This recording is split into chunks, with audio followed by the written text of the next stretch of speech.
অনেক দিন পর আবার একসাথে থাকা, একসাথে পথ চলা। আমি আবার অনেক দিন পর ফিরে আসলাম এই আমাদের ইউটিউব চ্যানেলে। আজকে জন্মাষ্টমী, একটা শুভ দিন।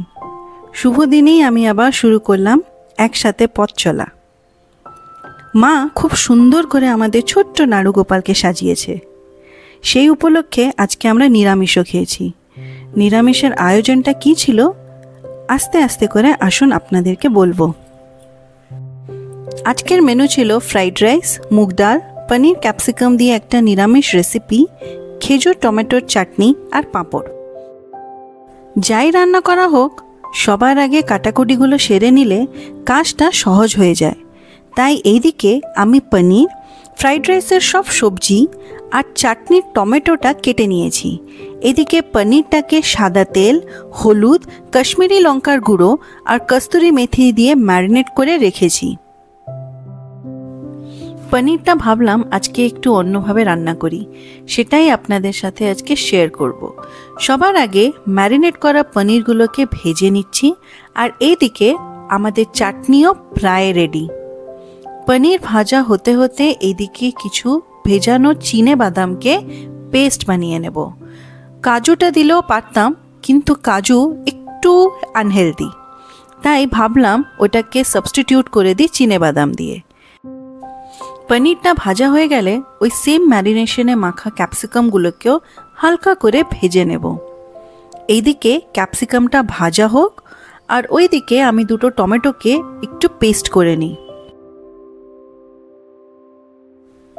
আমাদের টমেটো পিউরি রেডি। ব্যাস, এবার একটা কড়াইতে কিছুটা রিফাইন অয়েল দিয়ে দেব। তাতে প্রথমে কয়েকটা এলাচ, দারচিনি আর কিছুটা গোটা জিরে দিয়ে দেব। গন্ধ বেরিয়ে এলে তাতে অ্যাড করব কাঁচা লঙ্কা কুচি আর থেতো করা আদা। তারপরে ওটাকে ভালো করে ফ্রাই করতে হবে। এবার আমরা টমেটো পেস্টটাকে অ্যাড করে দেব। তারপর কিছুক্ষণ এটাকে ভালো করে কষিয়ে নিতে হবে।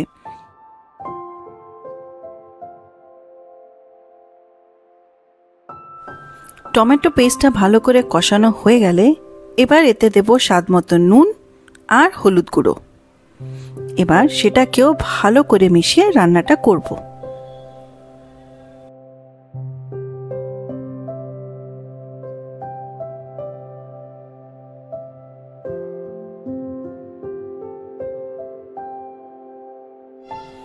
কাঁচা গন্ধটা চলে গেলে এতে জল দিয়ে হালকা করে আরেকটু কষাবো।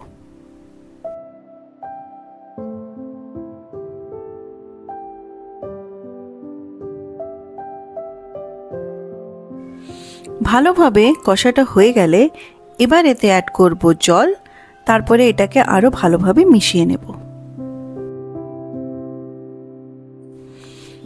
এবার এতে একটু লবণ আর হালকা চিনি আমি মিশিয়ে নেব। ফুটে এলে তাতে বাদাম পেস্টটা দিয়ে ভালোভাবে কষাবো, যেন বাদামের কাঁচা গন্ধটা চলে যায়।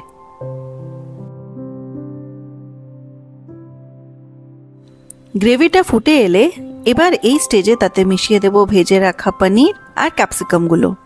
তারপরে এইটাকে ভালো করে মেশাবো।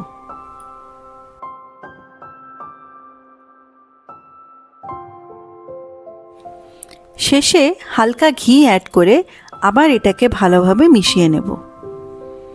এক্সট্রা কস্তুরি মেথি আর অ্যাড করলাম না, কারণ সেটা আগেই দেওয়া হয়ে গেছে। ব্যাস, খুব সহজভাবে ভিন্ন স্বাদের নিরামিষ পনিরের তরকারি রেডি। চলুন এবার প্লেটে সাজিয়ে ফেলি।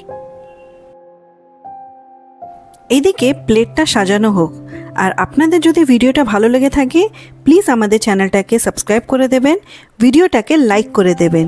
চলুন আবার দেখা হবে নেক্সট ভিডিওতে। ভালো থাকবেন আর সবাইকে ভালো রাখবেন।